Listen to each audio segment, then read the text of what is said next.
Irmãos, eu queria nesta manhã partilhar convosco um pensamento. Se ainda alguns se lembram da última vez que eu falei aqui, falei sobre Isaías, capítulo 30, e falei sobre os ais que nós vemos nos capítulos 28, 29, 30, 31 e 33. E como vimos na altura, quando uma frase começa por ai, é porque alguma coisa não está bem.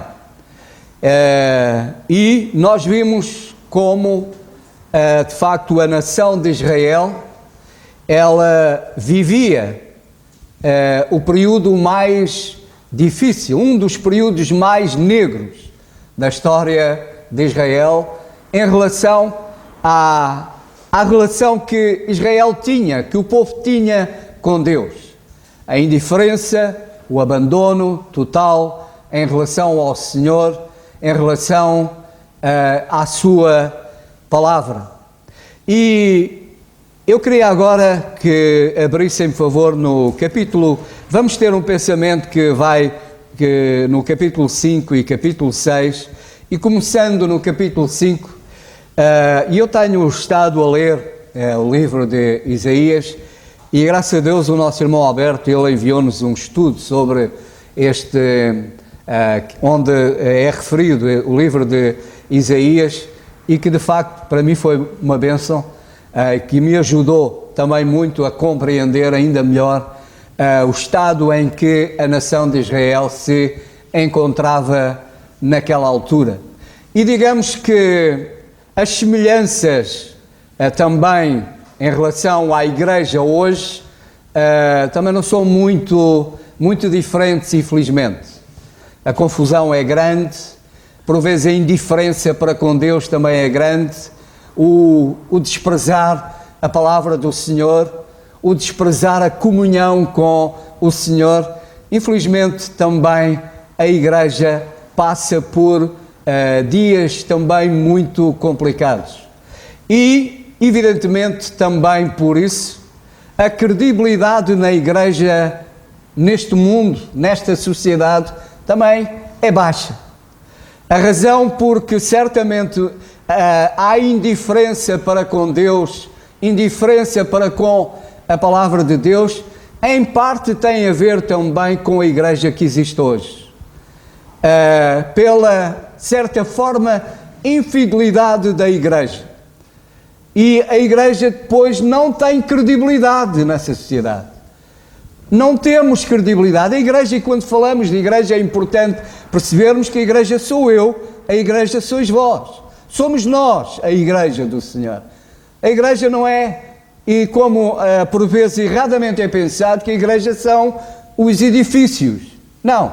Isso é o lugar onde a igreja se reúne. A igreja são todos aqueles que creram no Senhor Jesus Cristo como seu Salvador, que nasceram de novo, fazem parte da igreja do corpo de Cristo. E quando se fala que a igreja vai mal, eu vou mal, cada um de nós tem que se examinar na presença de Deus, como nós vamos verificar em relação a esta passagem. E percebermos também que onde é que está a culpa, onde é que está o problema desta situação. No capítulo 5, digamos que Isaías há o cântico de Isaías. Isaías canta. Que cântico é que ele canta? Agora cantarei ao meu amado o cântico do meu querido a respeito da sua vinha. O meu amado tem uma vinha e um outeiro fértil. E cercou e limpou das pedras e a plantou de excelentes vides. Edificou no meio dela uma torre e também construiu nela um lagar. E esperava que desse uvas boas, mas deu uvas bravas. Agora, pois, ó moradores de Jerusalém, homens de Judá, julgai, vos peço, entre mim e a minha vinha. que mais se podia fazer à minha vinha que eu não lhe tenha feito? Esta vinha, aquilo que Isaías cantava era algo em relação ao Senhor e algo que ele tinha recebido do Senhor. Ele cantava acerca da vinha do Senhor, ou seja, do seu povo. A vinha, que aqui é referida, é a nação de Israel, é o povo de Deus. E este povo que Deus tinha, como lemos neste versículo, cuidado. O Senhor tinha cuidado do seu povo. O Senhor libertou o seu povo da escravidão no Egito. O Senhor sempre cuidou do seu povo. Lemos aqui que o Senhor cercou, o Senhor limpou, o Senhor, portanto, cuidou da sua vinha. E, logicamente, aquilo que o Senhor esperava desta vinha é que ela produzisse uvas boas. E a verdade é que quando o Senhor procurou as uvas, elas eram más, eram amargas. E o Senhor pergunta: o que é que eu podia fazer mais pela minha vinha? Será que realmente o Senhor faltou ao seu povo? Será que o Senhor não cuidou do seu povo como o seu povo merecia e precisava? Será que a falta, ou seja, será que o problema está no Senhor? Será que a razão porque este povo, que recebeu todo o cuidado do Senhor, que recebeu toda a proteção do Senhor, que recebeu tudo aquilo que precisava do Senhor, será que havia razão para que eles produzissem um fruto mau? Certamente que não. Então, o problema não estava no Senhor. O problema não estava em Deus. O problema não estava naquilo que o Senhor poderia ou não ter feito. O Senhor fez tudo. Fez tudo para que o seu povo produzisse bom fruto. A razão porque não produziu, a culpa disso foi do povo. Porque abandonou o Senhor. Porque desprezou a palavra do Senhor. Porque desprezou a relação com Deus. E por essa razão, o fruto que produziu era mau. E de facto, irmãos, em relação à igreja, o que é que o Senhor pode fazer mais que ainda não tenha feito à igreja? O que é que o Senhor pode fazer mais? O Senhor não tem cuidado da sua igreja? O Senhor não nos tem dado a sua palavra? Algum de nós não conhece a forma como deve comportar-se e andar neste mundo? Algum de nós desconhece, de facto, aquilo que o Senhor espera de nós? Algum de nós desconhece, de facto, aquilo que está certo, que está errado, que deve fazer, que não deve fazer, como se deve comportar, como deve andar? Desconhecemos isso? Há alguma coisa que não esteja escrita neste livro? Portanto, se não conhecemos, é porque não queremos. Se não conhecemos, é porque desprezamos a sua palavra. E mais, o Senhor não só nos deu a sua palavra, como inclusivamente nos deu o seu Espírito. Portanto, o seu Espírito que habita em nós. O seu Espírito que nos dá ânimo, que nos dá força, que nos ensina. Ou seja, precisamos de alguma coisa. Há alguma coisa que o Senhor não tenha feito? O Senhor nos amou de tal maneira que deu o seu Filho para morrer na cruz do Calvário, para ali naquela cruz derramar o seu sangue, para nos lavar e purificar de todo o pecado, que agora podemos ter uma relação pessoal com Deus, podemos entrar à presença de Deus, temos a palavra de Deus, temos o Espírito de Deus. O que é que nós precisamos mais? A razão porque, de facto, a igreja se encontra no estado em que se encontra, a culpa é de Deus? Com certeza que não. O Senhor tem feito tudo, tem dado tudo à igreja para que a igreja seja uma igreja fiel, seja uma igreja forte, seja uma igreja credível, seja uma igreja que de facto seja respeitada neste mundo. E se não é, e infelizmente a conclusão que chegamos é que não é por culpa do Senhor, a culpa é minha, a culpa é de cada um de nós, que de facto tem desprezado a palavra de Deus, tem desprezado a relação com Deus. E esse era de facto o problema que existia em Israel.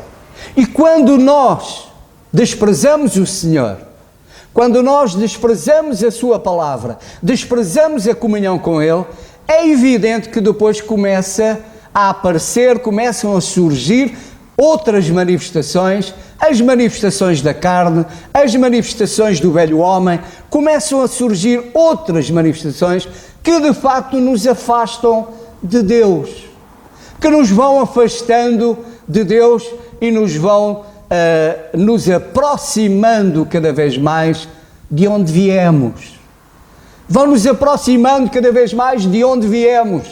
E o fruto que vamos produzindo é um fruto que é amargo, é um fruto que não presta, é um fruto que não glorifica o nome do Senhor, é um fruto que não é útil para ninguém e, de facto, por nossa causa, por vezes, almas vão para o inferno por não sermos aquilo que Deus quer que nós sejamos e que Ele nos deu tudo o que precisávamos para sermos realmente homens e mulheres segundo a vontade de Deus, homens e mulheres firmes e fiéis na caminhada espiritual. Vamos ver algumas características que surgiram no povo na altura e que manifestavam realmente aquilo que se passava no seio deste povo. No versículo 8 diz: ai dos que ajuntam casa a casa, reúnem herdade a herdade, até que não haja mais lugar, e fiquem como únicos moradores no meio da terra. A meus ouvidos, disse o Senhor dos Exércitos, em verdade que muitas casas ficarão desertas e as terras grandes e excelentes sem moradores. Uma das coisas que surgiu no meio do povo foi a cobiça. A cobiça começou a manifestar-se. O desejo de ter, o desejo de possuir, o desejo de ter coisas materiais, a ganância, o desejo de ter, como diz este versículo, casa, e mais casas, e mais coisas, não ficar satisfeito com aquilo que se tem, onde de facto nós, a palavra de Deus nos exorta a não desejarmos, a não cobiçarmos coisas grandes, mas sermos gratos ao Senhor por aquilo que temos, por aquilo que somos. E de facto isto é algo que é terrível, a cobiça. O desejo de ter, de alcançar, não se fica satisfeito com isto, quer-se mais. E logicamente, aquilo que nos faz mover não é o Senhor, mas é o nosso desejo, é a nossa vontade, é a cobiça, é o desejo de facto de ter. E isso faz-nos perder, de facto, a noção da realidade. Outro problema que existia no seio do seu povo, versículo 11: ai dos que se levantam pela manhã e seguem a bebedice, e se demoram até à noite, até que o vinho os esquente. Harpas e alaúdes e tamboris e pífanos e vinho há nos seus banquetes, e não olham para a obra do Senhor, nem consideram as obras das suas mãos. Portanto, o meu povo será levado cativo por falta de entendimento, e os seus nobres terão fome, e a sua multidão se secará de sede. Outro problema que passou, que existia no seio do povo, embriaguez. Embriaguez. Como lemos nestes versículos, alguns começavam logo de manhã a beber e passavam um dia bebendo. E sabemos perfeitamente como o álcool altera completamente a nossa noção da realidade. Altera completamente e leva-nos a fazer coisas impensáveis. Portanto, em vez de serem dominados pelo espírito, eram dominados pelo álcool. Os desejos, as vontades eram manifestadas através daquilo que estavam embriagados. De facto, irmãos, aqui neste caso estamos a falar mesmo de álcool. Mas há muita coisa na nossa vida que nos embriaga. Há muita coisa na nossa vida que também nos faz sair da realidade. Ficamos embriagados por vezes também, ou com pessoas, ou com alguma coisa que nos faz perder a noção da realidade. E nos faz levar a tomar atitudes erradas, por vezes comportamentos errados, atitudes que depois, mais tarde, nos vimos de facto a arrepender. Portanto, não sermos dominados pela embriaguez, mas como a palavra de Deus nos exorta, enchei-vos do Espírito. É do Espírito, Senhor, que nós precisamos estar cheios, completamente embriagados da presença do Espírito na nossa vida, para que a nossa vida de facto glorifique verdadeiramente o nome do Senhor, para que possamos ter a noção clara da vontade de Deus, a noção clara do propósito de Deus para o qual o Senhor nos tem aqui neste mundo. Não nos deixarmos embriagar nem pelo álcool, nem por outra qualquer coisa, mas deixarmos-nos dominar pelo Espírito, para que o Senhor tenha o lugar que merece na vida de cada um de nós e sejamos verdadeiramente os servos que Deus quer que nós sejamos enquanto aqui vivermos neste mundo. Enchei-vos do Espírito. É isso que o Senhor diz. Quando nos nos embriagamos com outra coisa qualquer, então ficamos cheios ou de nós ou de qualquer outra coisa, é evidente que o Espírito já não tem lugar. E acontece aquilo que a palavra de Deus nos diz, que o Espírito Santo se entristece, não extingais o Espírito, ou seja, a ação do Espírito na nossa vida, ela vai sendo cada vez mais nula, vai sendo cada vez mais menos notada, menos efeito, e por isso o que se manifesta é a nossa carne, é a nossa vontade, é os nossos desejos, são os nossos prazeres. E isso acaba depois por trazer consequências à nossa vida, como trouxe consequências para o seu povo. Porque, irmãos, o Senhor não se deixa escarnecer. Com Deus não podemos brincar. Nós, é verdade que não somos perfeitos, mas podemos, se calhar, ser melhores do que aquilo que somos. Se deixarmos que o Senhor nos molde, se nos deixarmos moldar pelo Senhor, se nos deixarmos influenciar pela palavra do Senhor, se nos deixarmos influenciar pela presença do Espírito na nossa vida, se calhar somos melhores do que aquilo que somos, produzimos fruto muito melhor do que aquele que realmente produzimos, e o Senhor é glorificado, e possivelmente muitas almas serão abençoadas pela nossa ação, pela nossa vida, pela nossa dedicação ao Senhor. O versículos 18 e 19 diz: ai dos que puxam pela iniquidade, com cordas de vaidade, pelo pecado, como se fossem cordas de carros, e dizem: apresse e acaba a sua obra para que vejamos, e aproxime-se e venha ao conselho do Santo de Israel para que o conheçamos. Portanto, indiferença. Eles manifestavam uma indiferença total para com o Senhor, para com a sua palavra, para com, de facto, o Senhor. Irmãos, que o Senhor nos ajude. Nós não somos melhores nem piores do que eles naquela altura. Somos homens e mulheres, feitos da mesma massa, da mesma matéria, e, portanto, com os mesmos desejos. E se não tivermos cuidado, é por isso que a palavra de Deus nos diz que tudo quanto foi escrito, para nosso ensino foi escrito. Portanto, nós, através das Escrituras, nós podemos ver o que aconteceu no passado. E o que o Senhor quer ao dar-nos a conhecer o que aconteceu no passado é que nós não enveredemos pelo mesmo caminho, não façamos a mesma coisa, não tenhamos o mesmo comportamento, para que também não soframos a consequência. É evidente que nós não vamos perder a salvação, mas vamos perder bênção, vamos perder comunhão com Deus, vamos perder glória do Senhor, vamos perder alegria. Não há, de facto, é uma alegria tremenda quando vemos uma alma crendo no Senhor Jesus Cristo.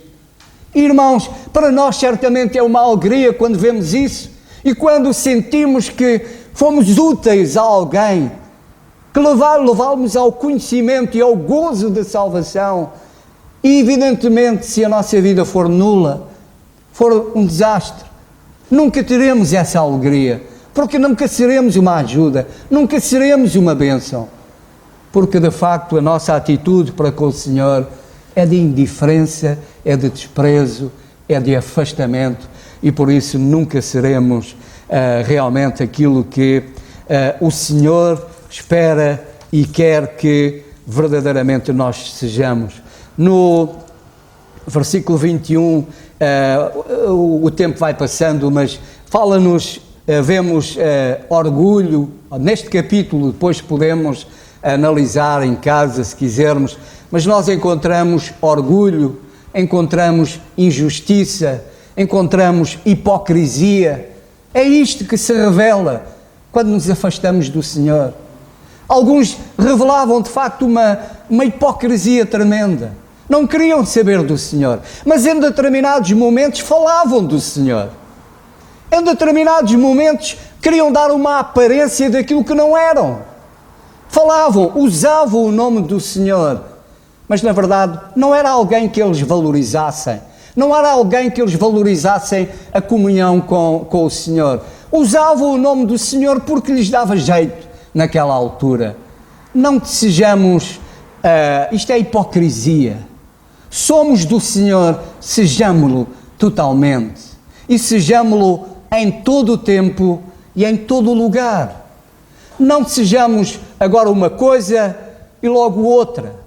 Na presença de uns somos uma coisa, na presença de outros somos outra coisa. Isto é hipocrisia, isto é duplicidade de vida. Isto não pode acontecer em alguém que diz que é um filho de Deus, que ama ao Senhor, que serve ao Senhor, alguém que de facto valoriza o que é do Senhor. E não tínhamos, de facto, medo, irmãos, e haja verdade e honestidade em nós em relação àquilo que a palavra de Deus diz e àquilo que a palavra de Deus diz que é pecado. É pecado, é pecado. Aquilo que Deus condena. Infelizmente, eu já ouvi coisas que nos deixa, de facto, não sei como. Irmãos, não condenarem aquilo que Deus condena. Acharem que é normal. Em relação à homossexualidade, por exemplo, e outras coisas, eu já ouvi que é normal, que temos que ser... Não, temos que dizer claramente aquilo que Deus diz. É pecado. É pecado. Se Deus diz que é pecado, se Deus condena, não pode ter a minha aprovação. Tem que ter a minha condenação. É evidente que Deus ama os pecadores e ama aqueles que são, de facto, também assim. Mas Deus condena as práticas. Deus condena, eu tenho que condenar também. Não tenho que agora, que dá jeito, dizer uma coisa e logo depois dizer outra. Não. Se Deus condena, eu condeno também. E condeno aqui e condeno em todo o lugar. Porque o que me importa para mim não é o que lá fora a sociedade pensa, mas é para mim o que conta é o que a palavra de Deus diz. E se Deus diz que é pecado, é pecado. E ponto final. Então, nós temos aqui o estado em que a nação de Israel se encontrava. E que o Senhor nos ajude a aprender com tudo isto. A reconhecermos, como Isaías, no capítulo 6, Isaías diz-nos assim, no capítulo 6, no ano em que morreu o rei Uzias, eu vi ao Senhor assentado sobre um alto e sublime trono, e o seu séquito enchia o templo. Isaías, ele viu o Senhor. Por isso, ele sofria com o estado em que a nação se encontrava, porque ele tinha os olhos postos no Senhor. E por isso, aquilo que ele via à sua volta, ele sabia perfeitamente que aquilo que ele via à sua volta estava errado. O povo andava errado. O povo estava mal. E ele, de facto, porque viu o Senhor. Irmãos, ele estava focado no Senhor. Em quem é que nós estamos focados, irmãos? Para quem é que nós estamos a dirigir o nosso olhar? A quem é que nós contemplamos? Na carta aos Hebreus, o apóstolo diz-nos, olhando para Jesus, autor e consumador da nossa fé. Os nossos olhos devem estar postos no Senhor. E quando de facto os nossos olhos estão postos no Senhor, como Isaías estava, sabem qual é a primeira coisa que nós vemos? Reparem que o versículo 2, no ano em que eu vi ao Senhor assentado sobre o alto e sublime trono, e o séquito enchia o templo, os serafins estavam acima dele, cada um tinha 6 asas, com 2 asas cobriram o rosto, e com 2 cobriram os ais, e com 2 voavam. E clamavam uns para os outros, dizendo, Santo, Santo é o Senhor dos exércitos, toda a terra está cheia da sua glória, e os umbrais das portas se moveram com a voz dos que clamam, e a casa se encheu de fumaça. Quando ele olhou para o Senhor, o que é que ele viu? Ele viu a glória do Senhor, ele viu a santidade do Senhor, ele viu a santidade do Senhor, e perante a santidade, a grandeza do Senhor, ele olhou para si, e o que é que ele viu? Diz o versículo 5, então disse eu, ai de mim. Ele olhou para si e viu o quê? Ele se viu a si. E a conclusão que ele chegou, ai de mim que sou pecador. Irmãos, quando nós contemplamos o Senhor, vemos a sua beleza, a sua santidade, a sua grandeza, só somos levados aos pés do Senhor e diz, ai de mim, não for ao Senhor e o que seria de mim? Ai de mim que sou pecador, não for ao Senhor e eu continuaria perdido neste mundo. Ai de mim se não fosse o Senhor, não fosse a graça e a misericórdia do Senhor. Ai de mim se não fosse a ajuda do Senhor. Ai de mim porque não há nada de bom em mim.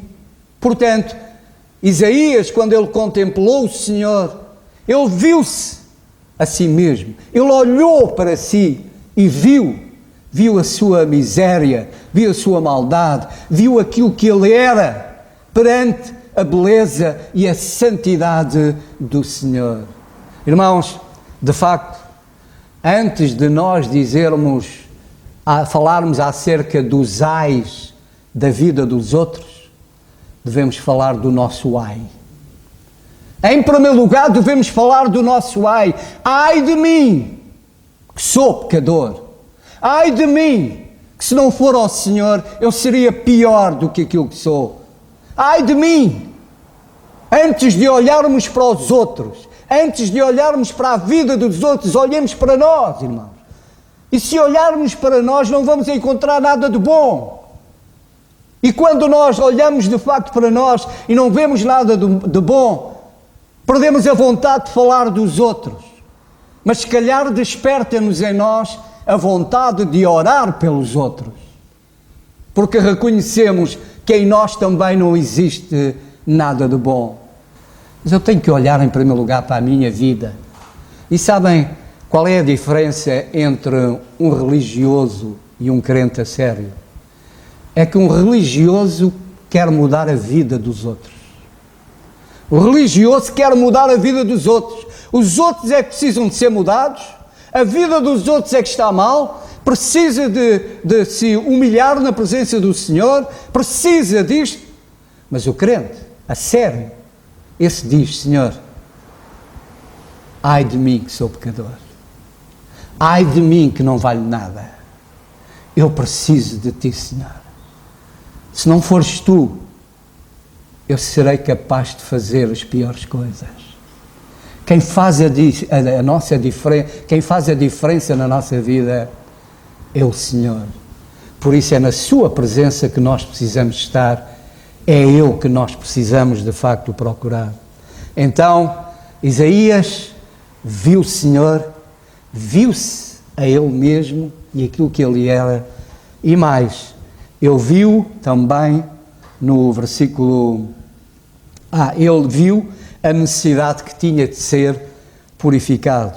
Diz ele, versículo 5, então disse eu: ai de mim que vou perecendo, porque sou um homem de lábios impuros e habito no meio de um povo de impuros lábios, e os meus olhos viram o Senhor dos exércitos. Mas um dos serafins voou para mim, trazendo na mão uma brasa viva, que tirara do altar com uma tenaz, e com ela tocou a minha boca e disse: eis que isto tocou os teus lábios, e a tua iniquidade foi tirada, e purificado o teu coração. Ele precisava de ser purificado. Pela graça de Deus, o que nos purifica de todo o pecado é o sangue do Senhor Jesus. Aos olhos de Deus nós fomos tornados puros, fomos purificados, e o que nos lavou e purificou de todo o pecado foi o sangue do Senhor Jesus derramado de facto na cruz. Aqui, esta brasa que tocou, purificou os lábios, aqueles lábios tornou-os, portanto, aptos para falarem do Senhor, transmitirem a mensagem do Senhor, e aquilo que nos torna também capazes e aptos para falarmos, porque nos tornamos puros, é o sangue do Senhor Jesus derramado na cruz. E por isso podemos falar, e falar com ousadia, falar acerca do Senhor, falar da salvação que há em Cristo Jesus. E Isaías, ele viu também mais alguma coisa. No versículo 8 nós lemos: depois disse, ouvi a voz do Senhor que dizia: a quem enviarei? E quem há de ir por nós? Então disse eu: eis-me aqui, envia-me a mim. Isaías viu mais alguma coisa. Ele viu uma necessidade. Ele viu a necessidade. Aquele povo precisava de ouvir a palavra de Deus. Portanto, ele viu necessidade. Mas não somente ele viu, mas ele próprio era o suprimento dessa necessidade. Ele disse: Senhor, há uma necessidade. Anunciar a tua palavra. Eis-me aqui. Aqui estou eu, para ser usado por ti, para anunciar a tua palavra. Ele viu a necessidade, ele se prontificou a suprir essa necessidade. Irmãos, que o Senhor nos ajude a sermos assim. Há muitas necessidades na igreja, mas infelizmente, muitas vezes a nossa atitude é: reconhecemos que há necessidades, mas achamos que, mas o fulano e Beltrano fazem. Não, irmãos, não deve ser assim.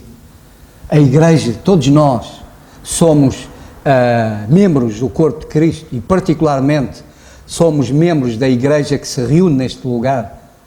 Todos nós devemos estar disponíveis para suprir as necessidades, para sermos usados pelo Senhor. Todos nós, sem exceção. Aqui não há... A todos nós o Senhor tem dado dons para pormos ao serviço do Senhor, para suprir necessidades. E por vezes há necessidades, e há quem possa suprir essas necessidades, só que não está disponível para isso. Que tal não aconteça connosco, irmãos, mas que haja disponibilidade, tal como houve da parte de Isaías, disponibilidade para poder suprir aquela necessidade. Anunciar: eis-me aqui, envia-me a mim. Que seja esta a nossa atitude na presença do Senhor. Há necessidade, e a maior necessidade que este mundo tem é de alguém que anuncia a palavra, anunciar a palavra. E anunciar a palavra não é só aqui no púlpito. Anunciar a palavra através da nossa vida, anunciar a palavra através da nossa boca, anunciar a palavra. A grande necessidade deste mundo é que alguém anuncie a palavra de Deus. É preciso anunciar esta palavra e que cada um de nós esteja disponível para suprir esta necessidade, anunciando a sua palavra, seja na família, seja na escola, seja no trabalho, seja onde for, que a nossa boca anuncie a palavra do Senhor. Isaías foi enviado pelo Senhor a um povo que, à partida, grande parte daquele povo ia perecer, não ia dar ouvidos. Grande parte daquele povo não ia dar ouvidos àquilo que Isaías ia dizer. Mas não foi isso que desanimou Isaías. Não foi isso. No final do capítulo 6 diz: mas se ainda a 10ª parte dela ficar, tornar-se-á pastada, como o carvalho e como a azinheira, que depois de se desfolharem, ainda ficam firmes. Assim a santa semente será firmeza dela. Havia um remanescente, havia alguns que iriam ouvir, havia alguns que viriam. Da mesma forma, irmãos, podemos anunciar, é o nosso dever. Isaías não deixou de anunciar, não se calou, anunciou, quisessem ou não ouvir, mas ele não se calou. Mas porque grande parte não ia ouvir, mas graças a Deus que alguns, ainda que poucos, iam ouvir. Muitos não vão ouvir aquilo que nós queremos dizer, mas algum vai ouvir, alguns vão ouvir, e por esses não nos devemos calar, por esses devemos servir o Senhor, anunciar a sua palavra. A palavra de Deus diz-nos que uma alma vale mais que o mundo inteiro. Se cada um de nós contribuir para que uma alma se salve, louvado seja o nome do Senhor. Façamos tudo o que tiver ao nosso alcance e o que for possível da nossa parte, façamos tudo para que sejamos achados servindo o Senhor, sendo homens e mulheres de Deus que o Senhor merece, que este mundo precisa, e que de facto cada um de nós olhe para o Senhor e vamos ver coisas tremendas. Que o Senhor nos ajude. Amém.